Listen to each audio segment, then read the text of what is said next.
안녕하세요. 여기 부산입니다. 부산에 우리 아주 열혈남이고 이호도 사장님이 원래는 일요일날 영업을 안 하신다는데 저희들을 위해서 문을 일찍 열어주셨어요. 여기 일요일 오전 10시 반쯤 되는데 여기들 많이들 오셨습니다. 반갑습니다. 박수랑.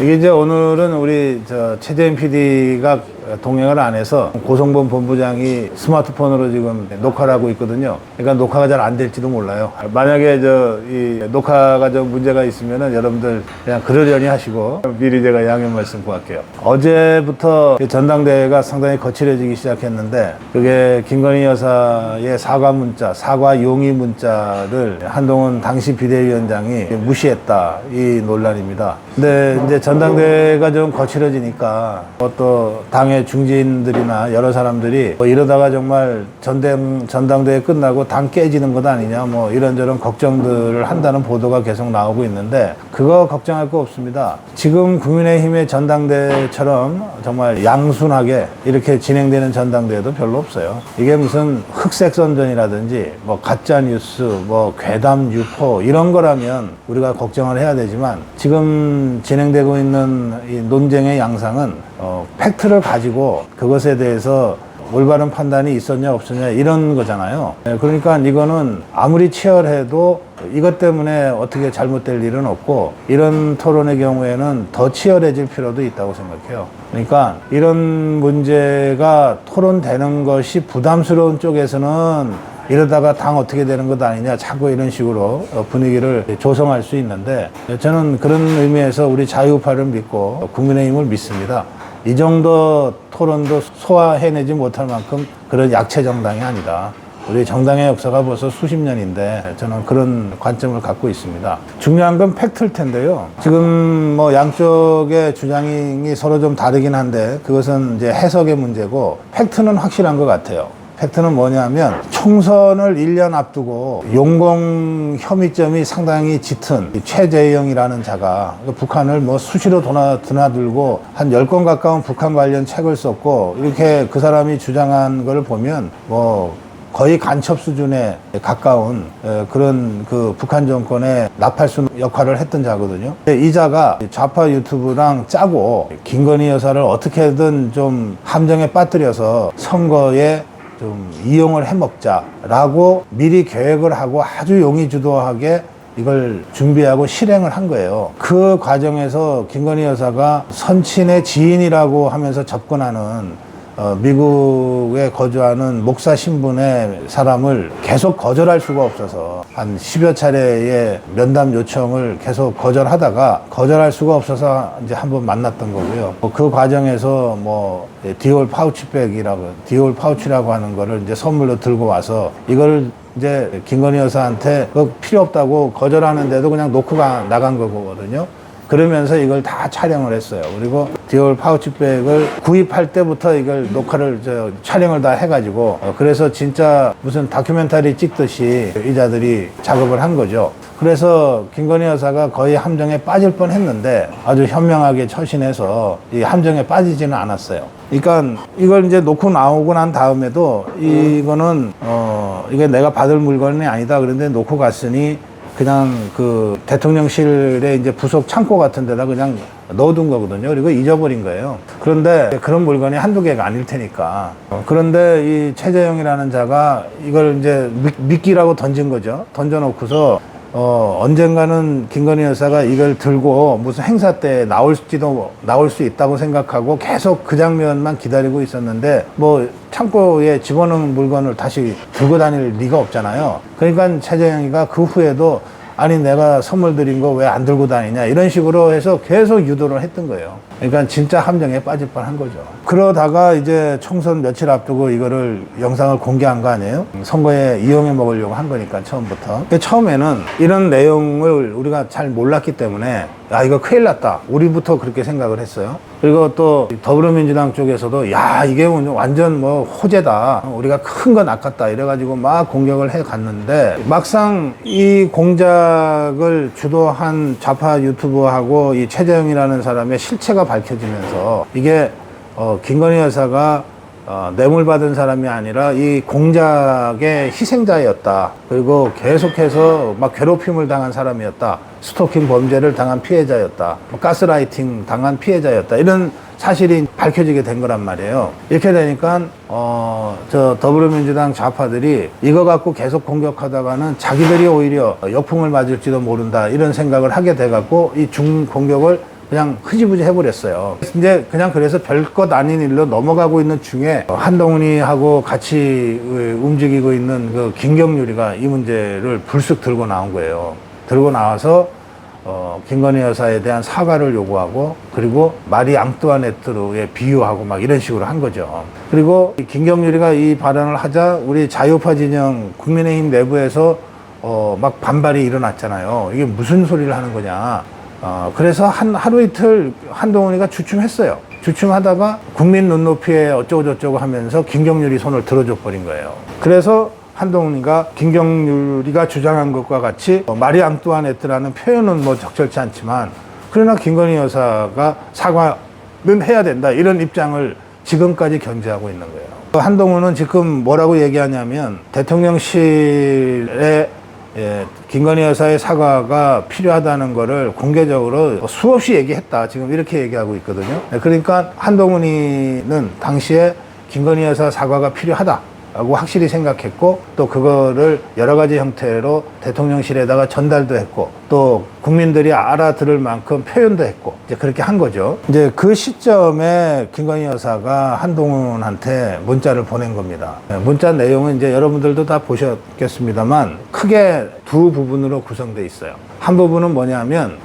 대통령 선거 때 2년 전에 좌파들이 윤석열 후보를 공격해야 되는데, 윤석열 후보는 공격해봤자 워낙 단단하니까 공격할 거리도 별로 없으니까 작전을 바꿔서 김건희 여사를 집중 공격했거든요. 그래서 대통령 후보에 대한 공격보다 대통령 후보 부인에 대한 공격이 훨씬 더 많았어요. 무려 심지어는 뭐 어디 벽화를 막 그려놓기도 하고 뭐 줄리 어쩌고저쩌고 하면서 그런 식으로 해서 대선 때 김건희 여사는 후보 부인이지만 거의 대외적으로 선거 지원 활동을 못했어요. 이게 이제 상식적으로 다들 아시고 있는 얘기일 텐데, 우리가 보통 이렇게 얘기하거든요. 선거를 하면 후보의 몫이 49%, 후보 부인의 몫이 51%다. 그만큼 이 후보 부인의 역할이 중요해요. 예를 들어서 박성범, 그 옛날에 KBS 앵커 하다가 군한 박성범과 신은경 아나운서가 이제 부부인데, 중구에서 당선될 때 박성범 후보의 부인 신은경 씨가 거의 동네 목욕탕을 아침마다 다니면서 모르는 사람 등 밀어주고 뭐 이러면서 선거운동을 했다는 건 아주 유명한 일화입니다. 이게 이제 후보가 할 수 있는 일과 후보 부인이 할 수 있는 일이 좀 다르거든요. 그만큼 이제 그늘진 곳, 좀 힘든 곳에 찾아다니고 또 실제로 스킨십을 하고 하는 거는 후보 부인이 할 때 훨씬 더 효과가 커요. 근데 이번 2년 전 대선은 그 김건희 여사가 워낙 공격을 집중적으로 받았기 때문에 이런 활동을 할 엄두도 못 냈고 아예 공식적인 자리에 나타나지를 못했어요. 그 정도로 이제 공격을 해댔단 말이에요. 그러면서 경력이 좀 부풀려진 부분과 관련해서 사과하라 계속 그런 요구를 했어요. 그래서 김건희 여사가 사과를 어쩔 수 없이 했어요. 사과를 했습니다. 그런데 그때 저는 이건 사과할 거리도 아니고, 사과를 하면 이걸로 좌파들이 이제 받았으니까 됐다, 그리고 딱 공세를 접을 자들이 아니다, 이거는 사과를 하면 뭔가 잘못이 있다는 거를 인정하는 꼴이 되고, 그러면 더 심한 공격이 온다. 8년 전에 박근혜 대통령이 그러다가 결국 끌려 내려와서 감옥까지 갔다. 처음에 별것도 아닌 일인데 하도 사과하라 하니까 박근혜 대통령이 내가 사과 한번 하면 이 사안이 끝나겠지 생각하고 나가서 사과를 했어요. 사과를 하면서 사실은 최소원 씨는 옛날에 내가 정치할 때, 국회의원 할 때 도와줬던 사람이고, 이 사람이 같은 말도 대중적인 용어로 바꾸는 이런 그 능력이 있어서 가끔 내가 도움을 받았다. 이게 이제 팩트니까 박근혜 대통령 순진하게 이런 정도의 팩트다, 별거 아니다, 그러나 어쨌든 죄송하다, 이렇게 사과를 했어요. 하니까 어떤 결과가 벌어졌냐면, 봐라, 최순실이가 대통령 연설문 손봤다라고 지금 대통령이 인정하지 않냐. 이거야말로 심각한 국정농단이다. 그런데 사과할 생각은 안 하고 변명만 하고 있지 않냐. 사과의 진정성이 없다. 다시 사과하라. 막 이렇게 된 거예요. 한 일주일인가 열흘 있다가 다시 박근혜 대통령이 끌려 나와서 또 사과해요. 근데 그럼 두 번째 사과하면 아 이제는 그 정도 됐으니까 됐다. 좌파들이 절대 그러지 않죠. 이번에 역시 그게 무슨 사과냐. 역시 진정성이 없다. 더 한 번 더 해라. 막 이렇게 해서 3번인가 끌려 나가서 사과만 하다가 결국 탄핵당하고 감옥에 간 거예요. 그러니까 이제 제가 그때 그 경험을 얘기하면서 이 문제도 김건희 여사가 사과한다고 해서 좌파들이 공격을 거둬들이지 않는다. 그리고 자칫 잘못하면은 잘못도 없는데 잘못한 것처럼 시인하는 꼴이 된다. 그랬는데 어쨌든 그렇게 사과를 했어요. 그러니까 제 예상대로 그 후에 봐라 뭔가 문제가 있으니까 사과한 것 아니냐라고 좌파들이 더 막 거칠게 공격을 했고 실제로 지지율도 떨어졌어요. 그러니까 김건희 여사가 한동훈한테 보낸 메시지의 앞부분은 그 얘기예요. 내가 대통령 선거 때도 사과하라고 그래서 사과했는데 그런데 오히려 대통령 후보 윤석열 후보의 지지율은 더 떨어지고 그렇다고 해서 의혹이 해소된 것도 아니다. 그래서 지금 당에서 한동훈이가 김경률이가 나한테 이거 파우치백 가지고 사과하라 그러는데 내가 그 대선 때 경험이 있기 때문에 사실 해야 될지 말아야 될지 나도 좀 혼란스럽다. 요게 앞부분이에요. 뒷부분은 뭐냐면 우리말은 왜 다만 이때부터가 본론이잖아. 뒷부분이 본론이란 말이에요. 본론은 뭐냐면 이렇게 돼 있어요. 그럼에도 불구하고 대통령 선거 때 이러이러한 것이 있었다고 쭉 설명한 얘기 하고 난 다음에 그럼에도 불구하고 당에서 지금 사과를 요구하고 있으니 내가 사과하겠다. 사과 아닌 그 어떤 거라도 당이 필요로 한다고 하면 내가 하겠다. 그러니 판단해 달라 이랬어요. 그러니까 이게 이 메시지가 사과하겠다는 메시지잖아요. 이런 경험이 있어서 사과하면 안 된다는 사람들의 주장도 있지만 그럼에도 불구하고 당에서 사과하라고 요구하면 사과하겠다. 사과 아닌 그 더한 어떤 것도 당이 요구하면 하겠다. 근데 이 부분에 대해서 판단해 달라 이거예요. 그런데 이 문자를 제가 여러 보도도 보고 크로스 체킹도 해보면 이 문자를 김건희 여사가 윤석열 대통령한테 사전에 의논하거나 얘기하지 않고 한동훈 위원장한테 보낸 거예요. 제가 그 심정이 이해가 돼요. 왜냐하면 윤석열 대통령은 이게 검사잖아요. 그리고 누구나 다 세상의 남편이 자기 아내 다 사랑하고 귀하게 여기잖아요. 근데 파우치백 사건은 아내인 김건희 여사가 좌파의 공작에 놀아나서 큰일 날 뻔한 사건이니까 이 김건희 여사가 피해자지 가해자가 아니잖아요. 근데 왜 피해자가 사과를 해야 되냐. 이게 윤석열 대통령의 생각이었을 거예요. 그리고 공작에 빠뜨리려고 계획하고 실행한 이자들을 처벌을 해야지 라고 하는 게 윤석열 대통령의 생각이었을 거라고요. 좌파들이 그렇게 막 극악스럽게 달려들어도 끝까지 안 만났어야 되는데 어쨌든 인정에 못 이겨서 한번 만난 것은 적절한 처사는 아니었지만 그거 나중에 대통령이 그렇게 표현하거든요. 그러나 대통령이나 대통령 부인이 사람들이 계속 그렇게 만나자 그러는데 박절하게 거절하기가 어려운 자리라는 성격이 있다. 이런 얘기도 했어요. 윤석열 대통령이. 그래서 만약에 그 시점에 이를테면 여기 우리 남성 회원들도 계시고 여성 회원들도 계시는데 남성 회원들한테 물어볼게요. 아내가 이런 상황이 돼서 나 아무래도 내가 잘못한 건 없지만 하도 사과하라 하니까 내가 사과하고 그냥 문제를 해결해 버리면 어떨까요? 라고 의논했다고 칩시다. 그러면 여기 남성 회원들은 좋은 생각이야 사과해 할 것 같아요? 여러분 어떻게 생각하세요? 아니면 아니 당신이 잘못한 게 없는데 왜 사과를 해? 라고 할까요? 저는 윤석열 대통령 스타일상 당연히 후자일 거라고 생각해요. 당신이 잘못한 게 없는데 왜 사과를 해? 그러니까 김건희 여사도 남편인 윤석열 대통령 스타일을 제일 잘 아는 사람 아니에요. 사전에 의논하면은 절대 못하게 할 거라고 생각한 거예요. 그래서 대통령을 패싱한 거야. 얘기하면 못하게 할 것 같으니까 대통령한테 얘기하지 않고 한동훈한테 직접 보낸 거예요. 그럼 왜 한동훈한테 보냈을까요? 이유가 두 가지지. 하나는 사과하라고 이자가 주장하고 있으니까. 그 다음에 이 한동훈이가 당의 비대위원장으로서 선거를 총지휘하고 있으니까. 근데 자기한테 사과하라는 것은 선거에 불리하니까 사과하라는 얘기잖아요. 그냥 개인적으로 사적 관계에서 야 네가 잘못했으니까 너 사과해 이런 게 아니잖아. 선거를 지휘하는 비대위원장이 또 비대위원이 김경률이가 선거에 불리하게 되고 있으니까 사과하라고 요구한 거거든.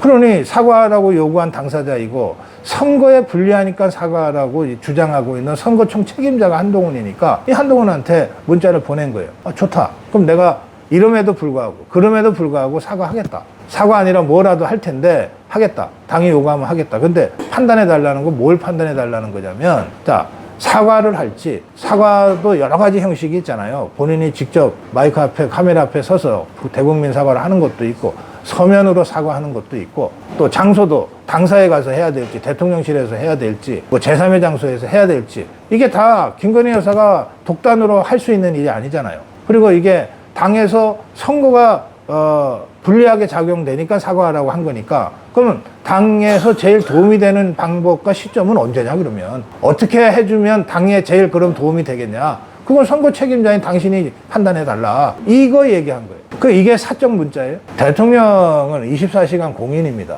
그죠?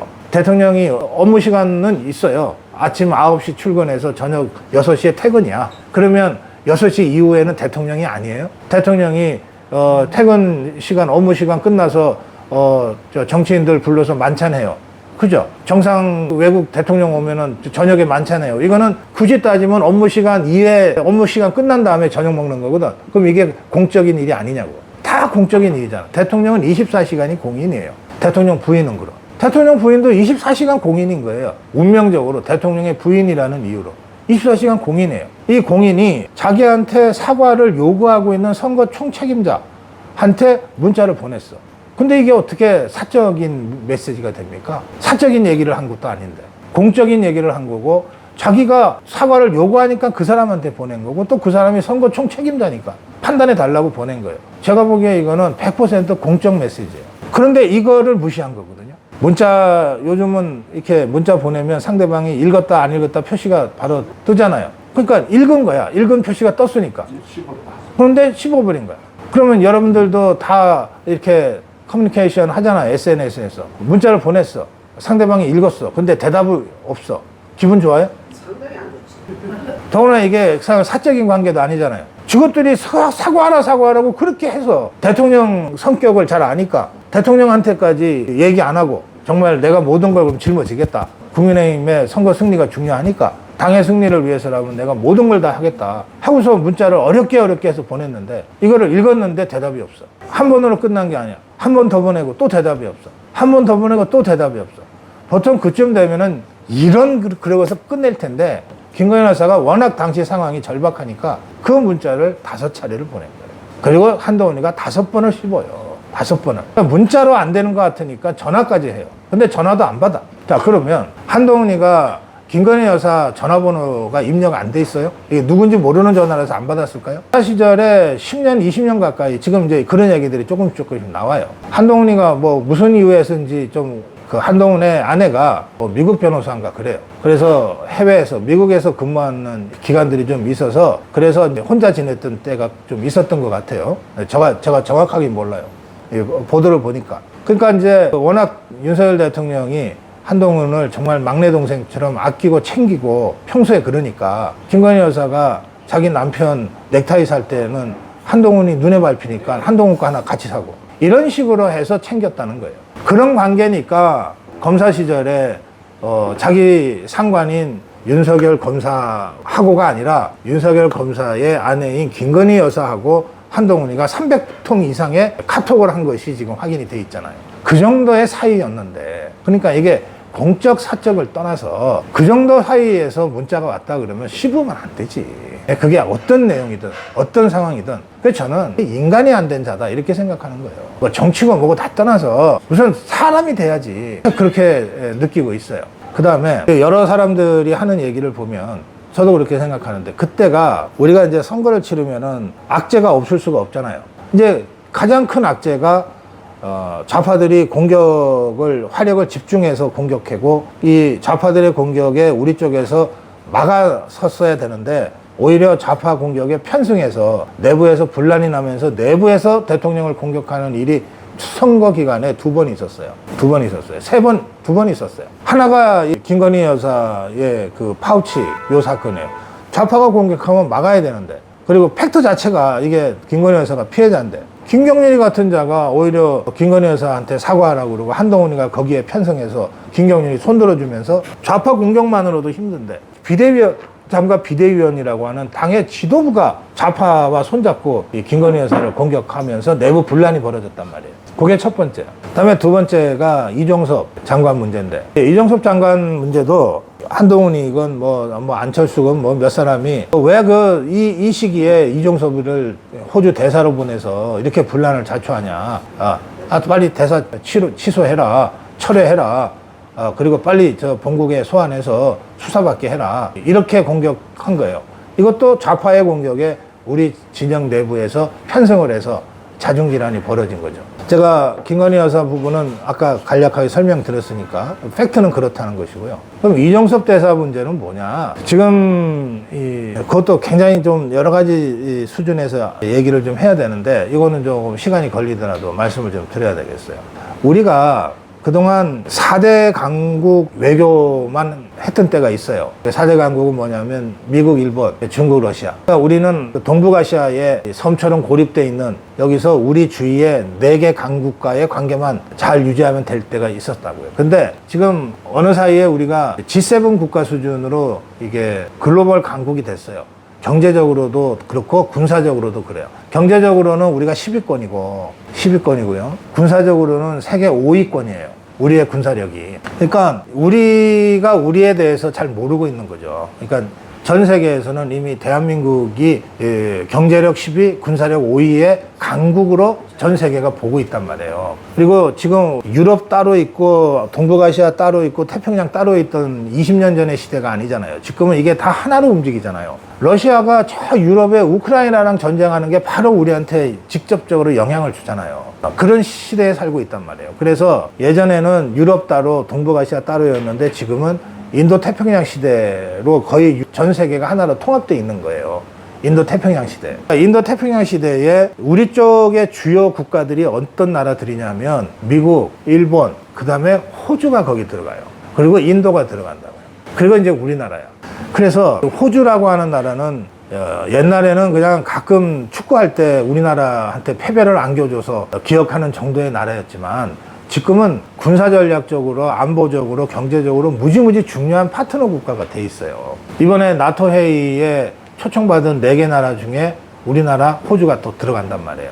그 정도로 이 호주가 중요해요. 특히 이 호주는 중국과 미국이 지금 글로벌한 대결을 벌이고 있을 때 가장 든든한 미국 쪽 파트너로 중국과 싸움을 했어요. 그래서 중국으로부터 우리도 중국으로부터 보복받았지만 중국으로부터 엄청난 보복을 받았는데도 그거를 한마디로 무시하고 당당하게 외교 행보를 해와가지고 인도 태평양 지역에 있어서 굉장히 중요한 전략적으로 중요한 국가가 돼 있거든요. 그리고 우리하고는 K방산이라고 하는 것의 주 수출 국가이기도 해요. 우리가 K방산 그러면은 K9 자주포하고 K2 전차가 주 수출 품목인데 K9 자주포는 주로 저쪽에 유럽 쪽에 폴란드니 이런 나라 쪽으로 우리가 수출을 많이 해요. 거기는 러시아가 이번에 우크라이나 침공한 것과 같이 자기들도 언제든지 러시아로부터 공격받을지도 모른다고 생각을 해서 방어무기 체제를 갖추기 위해서 자주포 같은 거를 많이 수입을 해요. 호주는 K9 자주포가 아니라 K2 전차를 주로 수입을 해요. 그게 이 광활한 그 넓은 대륙이고 높은 산이 별로 없고 그래서 전차전에 굉장히 적합한 지형이라서 그래서 우리가 K2 전차를 많이 수출을 하는데 호주의 사막 지형이라든지 이런 것들을 감안해서 호주의 맞춤형으로 개량해서 줘요. 그래서 이름도 레드백 전차라고 불러요. 레드백은 뭐냐면 호주에서만 서식하는 가장 세상에서 강한 독을 지닌 거미의 이름이 레드백 스파이더예요. 그 레드백 이름을 따서 프로젝트 이름도 탱크 이름도 레드백으로 지어줄 정도로 우리가 호주하고 아주 긴밀한 군사 협력 관계가 있어요. 그렇기 때문에 이 호주의 대사는 외교 전문가가 아니라 군사 안보 전문가를 보내는 거예요. 그리고 이종섭이 국방장관으로 있을 때 바로 그 레드백 전차 수출의 책임자로 일을 했기 때문에 그 과정에서 무기 수출이라고 하는 거는 그 나라의 대통령, 국방장관, 뭐 국회의원들하고 깊은 인적 네트워크가 없으면 불가능하거든요. 세계 주요 무기 생산 국가들하고 경쟁을 해서 이겨야 되는 거니까. 그러니까 그 과정에서 이종섭 국방장관에 대한 호주 정계에 아주 깊은 신뢰가 쌓여있던 거예요. 그리고 앞으로도 호주에 대해서 우리가 K방산 수출을 계속 하기로 돼 있단 말이에요. 그러니까 그런 일들을 능히 감당할 만한 사람으로 국방장관을 지낸 이종섭이 적임이다 해서 대통령이 보낸 거예요. 이번에 어쨌든 논란이 있어서 이종섭이 대사에서 이제 해촉이 됐어요. 그 다음에 다시 보낸 사람도 군인 출신이에요. 그런 특성 때문에 그런 거예요. 그러니까 이런 그 해병대원 특검 문제만 없었다면 이종섭의 호주 대사 임명은 진짜 잘한 인사로 평가받을 일이었어요. 근데 이게 해병대원 특검 때문에 지금 잘못된 인사처럼 돼버렸잖아요. 그러면 지금 제가 이렇게 쭉 설명하는 것을 국민의힘에서 어떤 자가 이렇게 설명하는 걸 여러분이 들으셨어요. 그러니까 이런 식으로 좌파들이 공격할 때 우리 국익적 관점에서 이종섭의 호주 대사는 무지무지 중요한 것이야. 그런데 괜히 별것도 아닌 이런 걸로 꼬투리 잡지 마 라고 방어를 해줘야 되잖아. 집권당이면. 누구도 이런 식으로 방어를 하지 않아요. 지금까지 그래요. 그리고 이제 호주 대사 임명권도 보면 해병대원 사망 사건은 군이 수사할 수 있는 게 아니거든요. 이건 좌파들이 법을 바꿔놔가지고 2022년에 문재인이가 대통령일 때 법을 바꿔버렸어. 군 내의 사망 사건은 군 경찰이, 그러니까 헌병이죠, 니 수사하지 못한다. 그러니까 이거 법 자체가 무지무지 황당한 악법이에요. 근데 왜 이런 악법으로 계약을 해놨냐? 군내 사망 사건이 생기는데 예를테면은 뭐 가혹행위로 자살을 했다거나 극단적 선택을 했다거나 뭐 성추행 사건이 있는데 상관들이 덮거나 이런 일들이 자꾸 벌어지니까 성추문 관련된 사건 하고 사망 사건은 군의 수사를 맡겨서는 제대로 수사가 안 될 것 같다 라고 주장을 하면서 이거를 민간경찰에서 다루도록 한 거예요. 군 내에서 예컨대 도둑질을 했다 그런 것은 군 헌병이 지금 수사를 해요. 근데 군 내 사망 사건, 성추행 관련 사건, 성폭력 관련 사건은 군 내 헌병이 수사를 못하게 만들어놨어요. 그래서 경찰한테 넘기게 돼 있어요. 그래서 이 사건, 최상병 사망 사건의 원인을 밝히고 그 책임자가 누구냐를 밝히는 수사는 해병대가 포항에 사령부가 있잖아요. 그래서 포항을 관할하고 있는 경북경찰청에서 이걸 수사를 하고 있는 거예요. 하고 있는데, 그러면 이 박정훈이라는 자, 해병대 수사단장이라는 박정훈이라는 자, 대령, 이 자는 수사권이 없잖아요. 최상병 사망 사건과 관련해서는 수사권이 없어. 근데 이 자가 수사를 해버린 거예요. 지는 조사라고 그러지만 엄청 강하게 수사를 한 거예요. 그래서 임성근 사단장을 포함해서 이런 혐의가 있다라고 적시를 했어요. 해서 이거를 경찰청에, 경북경찰청에 서류를 넘기려고 한 거예요. 그러니까 이종섭 장관이 당시에 이거를 보고받고, 야, 수사권도 없는데 왜 네가 수사를 해? 그리고 지금 1사단장 지금까지를 지금 혐의를 적시해서 했는데, 이게 사단장에 대한 혐의는 그렇게 네 마음대로 함부로 하는 게 아니야. 잠깐 보류해. 내가 좀 더 검토해 봐야 되겠어. 그런데 이 박정훈이라는 자가 장관의 지시를 거부하고 그냥 넘겨버린 거예요, 서류를. 그 순간 이 자가 항명을 하게 된 거지. 그래서 박정훈이는 고발당해서 항명 사건으로 지금 재판을 받고 있어요. 이게 굉장히 심각한 사건이지. 국방장관이 결재권자면 국방장관이 결재 취소권자이기도 하거든. 그 결재권자인 국방장관이, 야, 이첩하지 말고 보류해. 내가 좀 더 검토해야 되겠어. 했는데 그 명령을 무시하고 이첩해버린 거야. 그래서 국방부 감찰단이 넘겨버린 서류를 다시 찾아왔어요. 찾아와서 이 박정훈이를 항명죄로 고발을 하고, 그리고 이종섭 장관이 그 박정훈이가 조사한 부분들 중에 불필요한 부분들을 좀 빼고 정리를 해서 경북경찰청으로 넘긴 거예요. 그러니까 이종섭이는 장관으로서 정당한 지휘권을 행사를 한 거죠. 그리고 이번에 경북경찰청에서 수사한 결과를 가지고 민간인 11명으로 구성된 수사심의위원회가 회의를 열었는데, 문제가 되는 이 임성근 1사단장은 기소할 이유가 없다 해서 불송치 결정을 내렸단 말이에요. 그러니까 이종섭이의 지휘가 맞았다는 거를 경북경찰청에서 이번에 입증을 해준 거란 말이에요. 하여튼 상황이 그래요. 그런데도 더불어민주당이 선거 때 이걸 공격하기 위해서 이종섭이가 외압을 행사해서 임성근 해병대 1사단장을 수사해서 빼돌리려고 했다라고 하는 식으로 외압 의혹을 제기하면서, 이게 장관이니까 장관에 대한 수사는 공수처에서 해야 된다. 그래서 공수처로 고발을 한 거예요. 고발은 꽤 오래전에 이루어졌어요. 작년 9월인가에 이루어졌어요. 고발을 해놨어. 그러면 공수처가 수사해야 될 거 아니에요. 수사를 계속 안 한 거야. 수사를 안 한 상태에서 이종섭이 호주 대사로 나간다는 이야기가 들려오니까 그때서야 공수처가 출국금지 조치를 1월에 하는 거예요.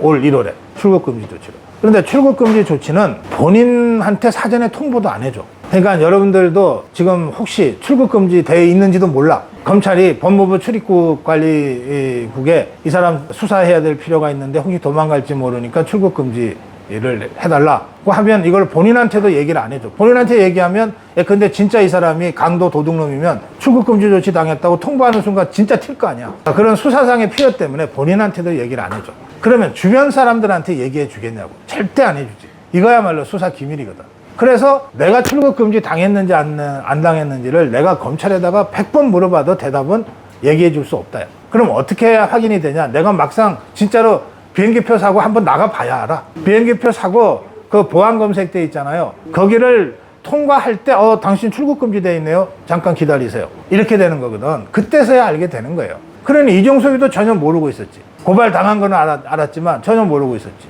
그런데 이종섭이를 대사로 보낸다. 그러면 이제 신원검증을 할 건데 신원검증 하는 데서도 이걸 알 수가 없는 거야. 수사 기밀이니까. 그래서 이게 별일 없는가 보다. 그렇게 해서 내보낸 거예요. 그걸 뒤늦게 저 좌파들이 해병대원 문제 때문에 문제가 될 것 같으니까 이종섭이를 호주로 빼돌렸다 이렇게 덮어 씌운 거지. 그러면 이런 상황에서는 당당하게 맞서 싸워줘야 되잖아. 근데 당시 선거를 치렀던 한동훈이나 일부 후보들 안철수나 이런 자들이 왜 쓸데없이 이 시점에 이종섭이를 내보내갖고 이렇게 분란만 만드냐. 빨리 돌아오게 해. 공수처 빨리 수사받게 해. 이렇게 주장한 거예요. 황당하게. 그래서 어쩔 수 없이 이종섭이 돌아왔어요. 돌아와서 결국은 대사 사표 내고 그리고는 이종섭이가 나 왔으니까 빨리 수사해줘 하고 있는데 아직도 공수처는 이종섭이 안 불러요. 네.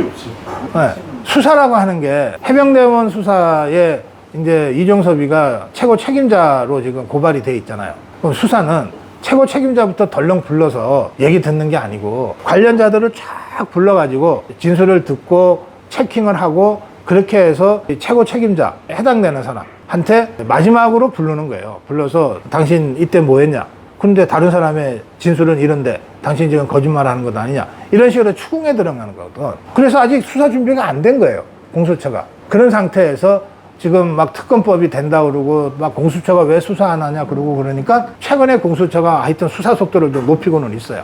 그래서 이종섭도 부르고 뭐 그러고는 있는데 당시 사건이 났을 그 시점까지는 공수처가 이종섭을 불러서 수사할 준비가 안 돼 있었던 거예요. 그걸 가지고 이 여당 안에서 막 자중질환을 일으키고 분란을 일으키면서 마치 대통령이 이종섭을 뭔가 빼돌리려고 했던 것처럼 좌파의 공격과 똑같은 공격을 내부에서 했단 말이에요. 이 두 사안이 우리 선거 때 우리의 진짜 큰 악재였어요. 둘 다 당당하게 방어해냈으면 아무 일도 아닌, 아무 문제도 아닌 것이었는데 내부에서 좌파 공격에 좌파 프레임에 놀아나서 내부에서 공격을 하는 바람에 자중질환이 일어나고 심각하게 됐어요. 그래서 결과적으로 보면 이 사안에서 대통령은 정말 답답했을 거예요. 했지만 어떡하냐고. 선거는 당이 치르고 당에서 저렇게 아우성이니 어쩔 수 없다. 일단은 당이 하자는 대로 해줘라. 그래서 이종섭이 소환한 거예요. 그리고 사표 내게 한 거예요. 그리고 김건희 여사도 그 맥락에서 좋아요. 제가 2년 전 대선 때 사과해서 오히려 부담만 더 커졌지만 그럼에도 불구하고 원하시는 대로 사과할게요. 사과 아니라 그 어떤 것도 할 테니까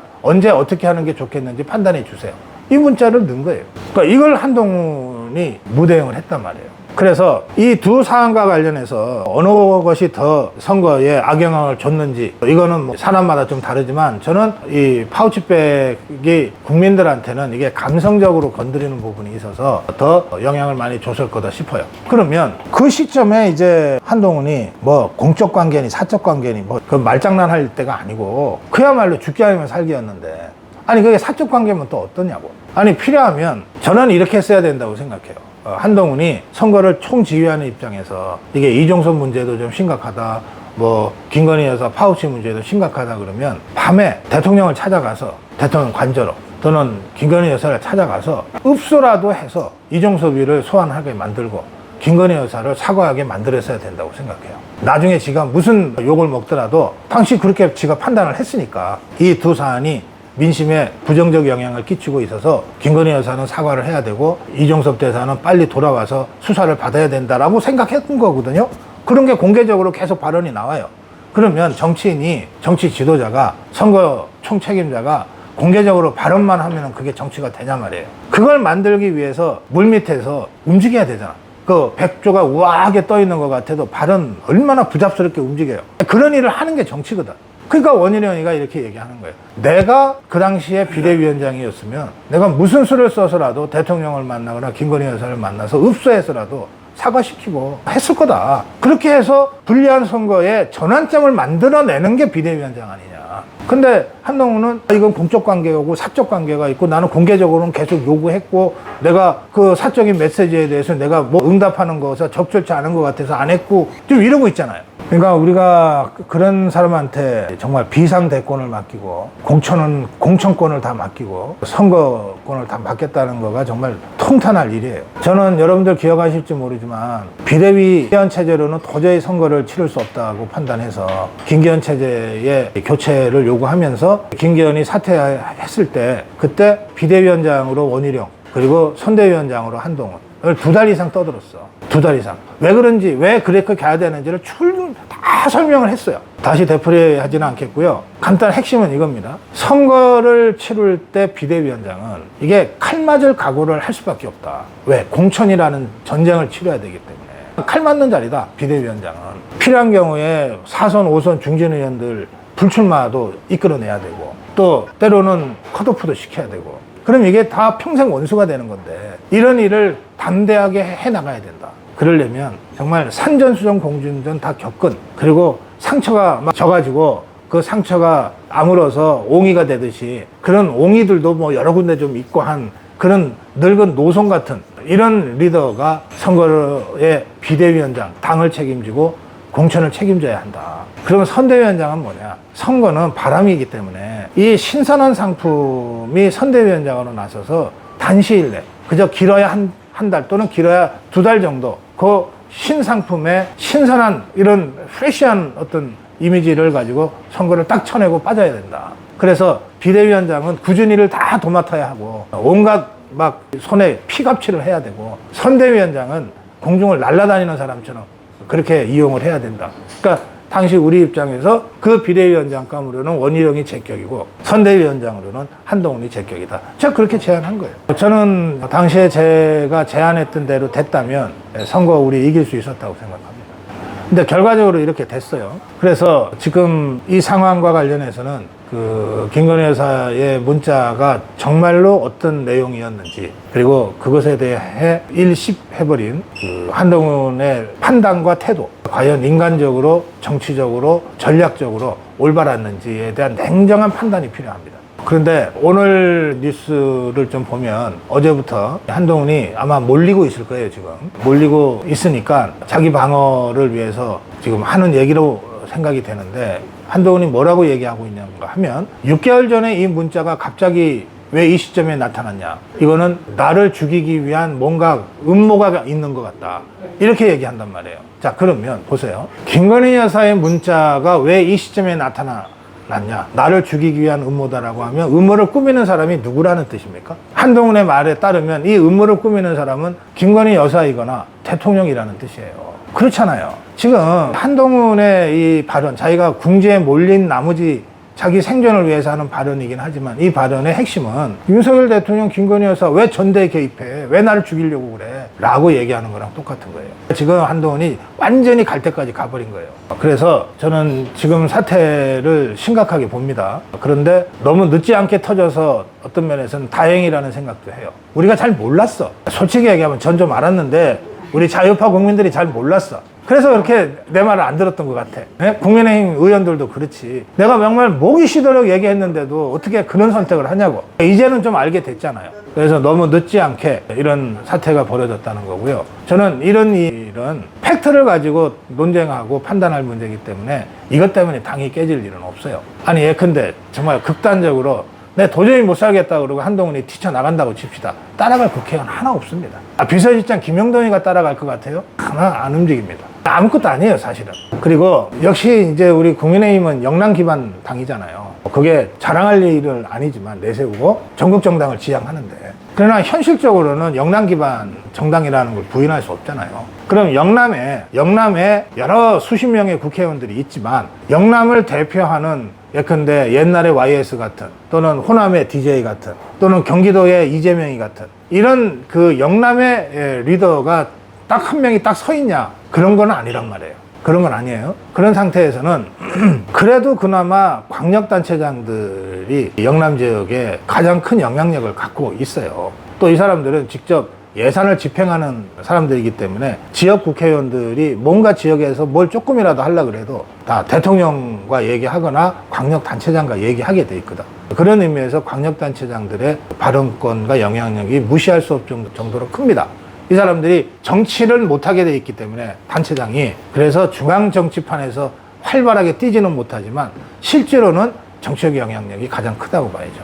그러면 부산의 박형준, 경남의 박완수, 대구의 홍준표, 경북의 이철우, 이런 사람들이 이 상황에 대해서 어떻게 보고 있느냐가 알게 모르게 영남권의 여론을 만들어가는데 굉장히 중요하거든요. 근데 이들 중에서 정치적으로 제일 구력이 있는 사람은 홍준표예요. 당 대표 2번 하고 대통령 후보도 1번 하고 했던 사람이고 제일 구력이 오래되고, 그런데 이 사람이 영향력은 지 스스로 갉아먹어가지고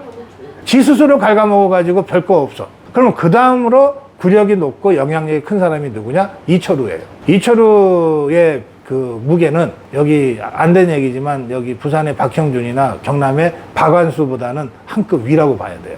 근데 이 이철우가 입을 열은 거예요. 한동훈 아직 안 돼. 입을 열은 거예요. 그래서 대구 경북 지역부터 민심이 변하기 시작했어요. 그게 한 열흘쯤 전이에요. 그래서 이 김건희 여사 문자 사태가 있기 전부터 한동훈의 이른바 한동훈 대세론 있죠. 어대한, 그거 꺾였어요. 영남권의 민심이 그렇지 않게 돼버린 거예요. 꺾였어요. 꺾인 상태에서 지금 문자 사태까지 벌어졌기 때문에 지금 아직도 이 세상 어떻게 돌아가는 줄 모르고 여전히 한동훈 하는 사람들이 없지 않아 있지만 많이 줄어들었어요. 많이 줄어들었고, 지금 이제 우리 자유파 국민들은 지상파 종편보다는 유튜브를 더 많이 보고 의존하잖아요. 근데 이 유튜브에 보면 일찌감치 한동훈에 줄 섰던 사람들이 지금도 있어요. 일찌감치. 그리고 그냥 줄 선 게 아니라 한동훈 캠프에 들어가서 일하는 사람들이 유튜브를 해요. 이 사람들은 죽으나 사나 뭐 하여튼 한동훈 할 수밖에 없죠. 지금 그래서 언뜻 보면 우리 자유파 진영 내에 한동훈 대세론이 여전히 있는 것처럼 착각할 수 있어요. 근데 그렇지 않습니다. 지금까지 아예 한동훈 쪽에 캠프에 들어가서 일하거나 이런 사람들 빼놓고는 뭔지 다 잘 모르고 세상 물정, 세상 어떻게 돌아가는지 잘 모르고 한동훈 했던 사람들은 지금 다 일단 철수했어요. 해서 일단 중립지대로 왔어요. 그래서 전체적인 흐름이 일단 한동훈 대세는 꺾였다. 그러면 이제 나머지 셋 중에 누구냐? 아니에요. 나머지 셋 중에는 원희룡이 그나마 제일 가능한 대안으로 지금 모아지고 있는 중이에요. 그 이유는 딱 하나예요. 지금 시점에 좌파들이 지금 다시 8년 전처럼 대통령 탄핵하겠다고 지금 나서고 있잖아요. 지금 윤석열 탄핵 프로그램이 지금 가동되고 있습니다. 아주 착착 진행되고 있어요. 8년 전 박근혜 대통령 탄핵 때보다 더 어떤 면에서는 준비가 아주 잘 돼 있는 것 같아요. 그러면 이번에 당대표 될 사람은 다른 거 다 못해도 좋은데 대통령 탄핵만은 막아낼 수 있는 사람이 대표를 해야죠. 박근혜 대통령 때 당대표가 누구였습니까? 나중에 이정현이가 됐지만 그 전에 김무성이가 당대표 할 때 박근혜 탄핵 구도로 가버린 거 아니에요.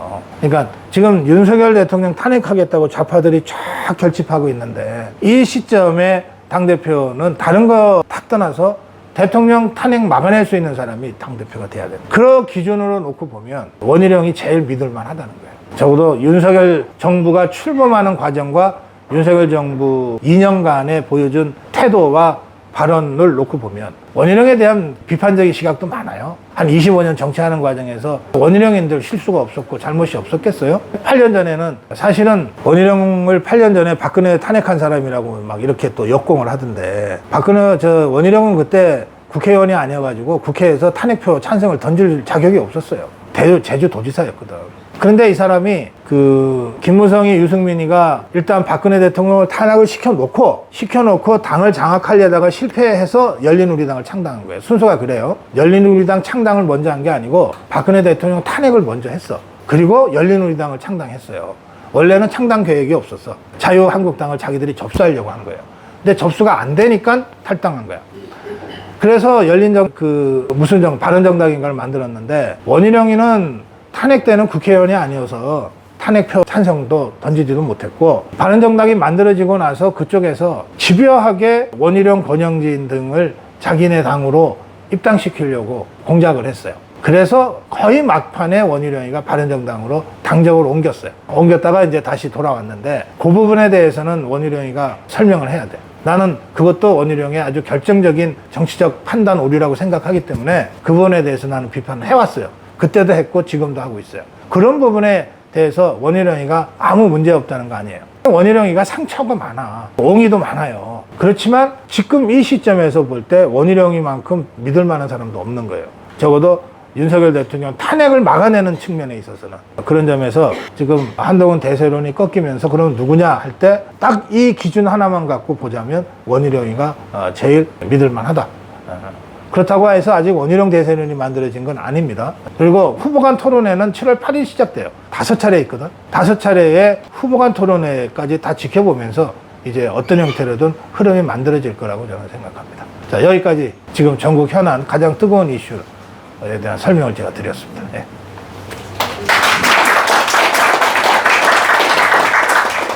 요번에 이제 훈련병 사건이 있지요. 훈련병 사건은 요번에는 막 초창기부터 아예 대위가 아예 잘못을 한 게 세상에 밝혀지고 처벌을 하고 하니까 민주당에서도 조용하잖아요. 네. 그런데 해병대 사건은 초창기부터 요번에 훈련병 사건처럼 명령 내린 사람 그거 빨리 이래 해갖고 육군 이래 그 매로 처벌을 하든지 조치를 취했으면은 참 조용했지 않았나 하는 그 아쉬움이 참 많거든요. 그거에 대해서 그것만 간단하게 이렇게. 그러세요. 이게 이제 대통령이 군 통수권자잖아요. 그러니까 대통령 입장에서는 군 지휘관들이 유사시에 목숨 걸고 나라를 지켜야 될 이 사단장, 군단장들은 한 명 한 명이 무지무지 소중한 거예요. 그리고 이게 이제 좀 복잡한데요. 간단하게 처리하기 어려운 복잡한 절차가 있어요. 아까 제가 설명드린 것은 수사는 민간경찰이 하도록 그건 좌파들이 그렇게 법을 만들어 놨으니까 어쩔 수 없고. 그 다음에 두 번째는 이 사람들이, 이 해병대원이 자기네 주둔지에서 작전을 한 게 아니라 육군에 파견돼서 작전을 한 거예요. 그 이제 수재가 난 곳에. 그러니까 작전에서 파견이 되면 그 지휘권은 그 파견받은 그 부대의 사단장이 갖게 되거든요. 그러니까 이 임성근 해병대 1사단장은 현장에 작전 지휘를 할 수 없는 위치였던 거예요. 군이 파견이 됐으니까. 자기 예하 부대긴 하지만. 그러니까 자기 부하들이 가서 고생을 하니까 격려는 할 수 있지. 가서 격려 방문을 할 수 있지만 막 이래라 저래라 지휘할 수가 없어요. 이게 그런 상황들은 당시에는 국민들한테 일일이 알릴 필요가 없는 사안들이니까, 군 작전이니까 이게. 그러니까 국민들한테 알리질 않았는데, 그리고 이게 당시에 정말 안타까운 일이지만 우리 수재를 당한 국민들 돕기 위해서 해병대원들이 투입됐다가 한 명이 물살에 휩쓸려서 순직했다. 이 사건이잖아요. 이걸로 사실은 아무것도 아닌 사건이고 절차대로 잘 진행이 돼 가다가 박정훈이가 이걸 사건을 터뜨린 거예요.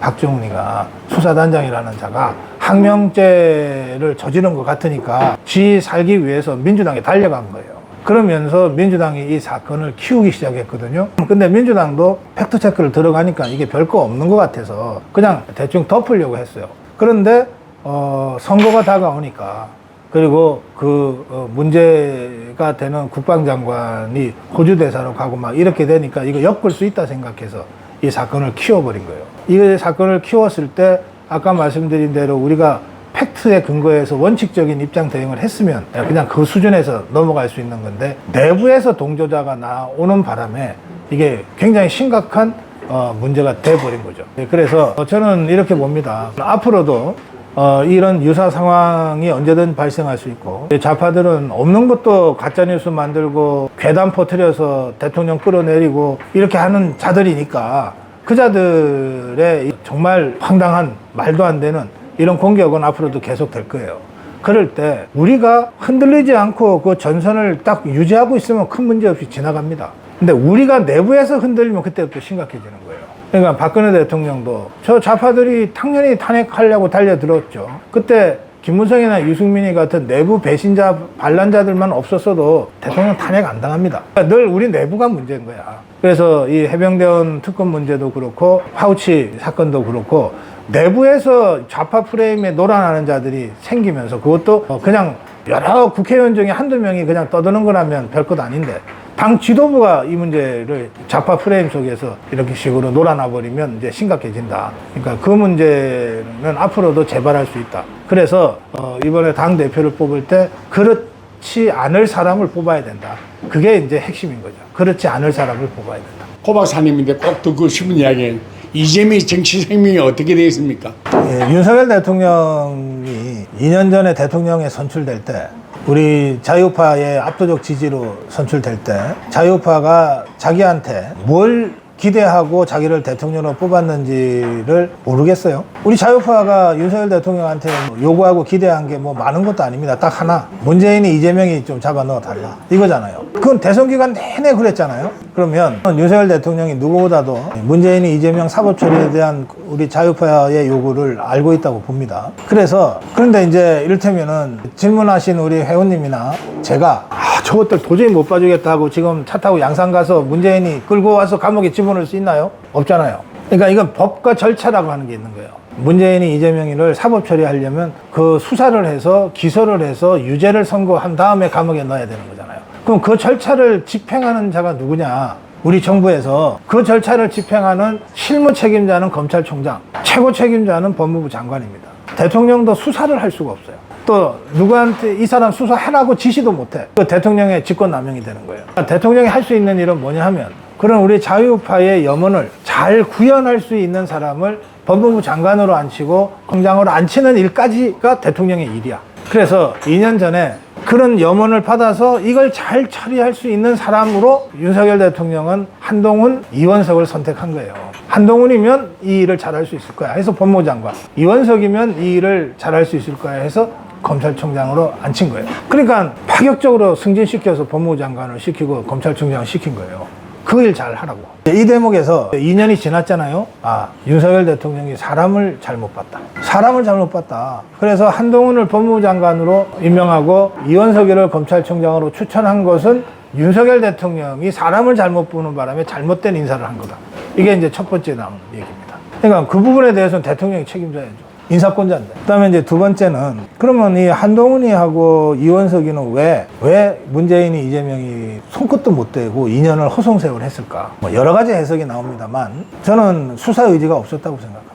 대통령한테 뭐라고 얘기했는지는 난 알 바가 없지만 지난 2년간의 과정을 되짚어 보면 이원석이도 한동훈이도 문재인 잡아넣겠다, 이재명 잡아넣겠다, 확실한 수사 의지를 가지고 그렇게 수사를 못했던 거예요. 안 했던 거예요. 이 점을 우리가 정확하게 인식해야 됩니다. 그 다음에 그러면 이게 내가 한동훈이 이원석이를 내가 임명을 잘못한 것 같은데 라고 느낀 윤석열 대통령이 느끼고 있을까? 저는 느끼고 있다고 생각합니다. 언제 느꼈을까? 최소한 6개월 전에는 1년 전에는 윤석열 대통령이 느꼈다고 봐요. 그래서 이루어진 조치가 법무부 장관 교체입니다. 장관은 임기가 따로 정해져 있지 않기 때문에 아무 때나 그냥 해임하면 돼요. 그래서 한동훈을 비대위원장으로 가는 것을 계기로 해서 법무부 장관에서 박성재 법무부 장관으로 바꾼 거예요. 근데 검찰총장은 임기가 2년으로 딱 법적으로 정해져 있으니까 물론 문제가 생기면 그 전에 바꿀 수는 있지만 결코 이 문제가 겉으로는 안 보이는데 정치적인 이유 때문에 이 사람 안 되겠다고 하면은 그것도 공격받게 되거든. 그래서 임기도 이제 얼마 안 남았으니까 이원석이 그냥 두고 있는 거예요. 이제 2달 후면은 검찰총장이 바뀝니다. 그래서 법무부 장관으로 박성재를 임명하고 이원석을 임기가 있으니까는 바로 교체를 못하니까 대신에 할 수 있는 일이 뭐예요? 서울중앙지검장을 바꿔준 거예요. 그래서 박성재 장관, 이창수 서울중앙지검장으로 지금 이재명 수사가 확 속도가 붙은 거예요. 그러니까 제가 보기에 박성재 장관이나 이창수 서울중앙지검장은 확실히 이재명에 대한 수사 의지가 있어요. 그리고 문재인에 대한 수사 의지도 있는 것 같아요. 여기에 이제 2달 후에 이원석을 바꾸고 새로 제대로 된 수사 의지가 확실한 사람을 총장으로 앉히면 그러면 저는 문재인 이재명에 대한 수사가 본격화될 거라고 봅니다. 근데 검찰이 아무리 기소를 해도 판사가 놓아주면 그만이잖아요. 근데 이 부분 관련해서는 어쨌든 조희대 대법원장이 들어서서 이 사람이 화끈하게 뭐 하는 사람은 아니지만 적어도 수사 재판 지연은 막겠다는 게 이 사람이 일관된 주장이니까 재판 지연은 막아낼 것 같아요. 조희대가. 그러면 정상적인 절차에 따라서 기소하고 재판하면 유죄 나온다는 거는 정말 삼척동자도 다 알잖아요. 그래서 제 예상으로는 내년 중에는 이재명이 감옥 간다. 그리고 내년 중에는 문재인에 대한 수사가 본격적으로 개시된다. 저 그렇게 예상하고 있습니다. 현재는 한동훈 장관을 제외하고는 원희룡 후보가 지지율이 높으니까 혹시 추후에 이 세 분이 단일화를 할 수 있는지, 그다음에 또 총선 날짜가 다가오면 박사님 논평에서 세 분에서 단일화하라고 논평하실 의향이 있으신지 궁금합니다. 네. 언론 조중동이나 메인 언론을 보면은 지금 그 한동훈이를 자꾸 띄우고 있거든요. 그런데 유튜브나 우리 민심을 보면은 돌아섰다는 게 느껴집니다. 우리 쪽으로. 그런데 단 선관위에 맡겼다는 그 자체가 과거에 나경원하고 이준석이 때 생각이 나가지고 요즘 그 잠이 안 옵니다. 20% 그것 때문에. 거기 때문에. 근데 지금 당 선관위는 서병수가 맡고 있잖아요. 네, 서병수는 여러분이 잘 아시죠? 믿을 수 있습니까? 그러니까 당 자체적으로 선관위를 꾸려도 못 믿고 선거 관리는 어딘가 해야 되고, 그러니까 제일 그래도 선거 관리에 노하우가 있는 선관위에다가 그걸 맡기는 거니까 현재로서는 어쩔 수 없는 일이고요. 그 다음에 조중동 문제인데 조선일보 출신 3명이 다 전략공천 받았어요. 경선도 안 하고. 제일 먼저 전략공천 받은 거는 박정훈이죠. 성파갑. 그거 한동훈이가 제일 먼저 누구를 제거했냐면 석동현을 제거했습니다. 성파갑에 석동현이 경선 나간다고 등록을 한 상태였거든. 그 석동현이부터 날리고 박정훈이를 공천을 줬어요. 거기는 공천 주면 당선이지. 성파갑. 그 다음에 신동욱이, TV조선 앵커욱이, 이거 서초 줬잖아요. 진짜 우리 자유파 전사 박성중이를 쫓아내고 저 부천 가서 죽으라 하고, 박성중이 결국 부천 가서 죽었어요. 그리고 그 자리에 신동욱이 줬으니까 그 선거 해보나 마나 당선이지. 사실상 그냥 전략공천. 그 다음에 비례대표의 유용원이 군사 전문 기자인데 뭐 그 나름 실력이 있습니다. 그렇지만 어쨌든 비례대표 조선 출신이 한 명 들어갔어. 3명이잖아. 선거 때 여의도 연구원이 무지무지 중요하거든요. 70억 가까운 돈을 썼대는데 각종 여론조사. 그러면 그 여론조사 결과를 지금 후보들한테 아무 후보한테도 안 줬다는 거예요. 후보들 입장에서는 여의도 연구소에서 조사를 해서 당신 지금 얼만큼 치고 있다. 어느 동네에서 얼만큼 치고 있다. 이런 것들을 해줬거든요. 그동안 당에서. 이걸 이번에 전혀 안 했어요. 그리고는 총선 기간에 한동훈이 이미지 조사를 했대는데 그 여론조사 총책임자가 누구였냐? 홍영림이라는 자예요. 이 자가 조선일보의 여론 분석 대기자입니다. 완전 조선판이었어. 그러니까 조선일보 입장에서는 지그들이 한동훈 만들고 지그들이 선거판 다 했다. 그런데 졌다. 그러면 책임을 한동훈한테 떠넘길 수가 없잖아요. 그래 윤석열 대통령한테 덮어 씌운 거예요. 조선일보가 제일 먼저 그 짓을 했어요. 윤석열 부부 때문에 이번 총선 졌다는 거예요. 심지어는 어제 조선일보는 지금이라도 김건희 여사가 사과해야 된다고 주장을 했어요. 조선은요, 보수다 진보다 떠나서 정권에 서서 그동안 기득권으로 해왔는데, 이게 정권이 조금 대통령의 지지율이 떨어지고 조금 안 좋을 것 같아 그러면 잽싸게 미래 권력에 먼저 붙습니다. 그러니까 지금 조선은 윤석열은 끝났고 앞으로는 한동훈 시대라고 생각하니까 한동훈하고 완전히 올인하고 있는 거예요. 조선이 그러니까 동아 중앙도 그런가 보다 하고 지금 쫓아가고 있는 중이거든요. 다행스러운 것은 그것들 다 합쳐봤자 유튜브 못 당한다는 게 다행스러운 거예요. 그나마. 옛날 같으면 조중동이 그러면 그런 줄 알고 살았잖아요. 지금은 안 그렇잖아요.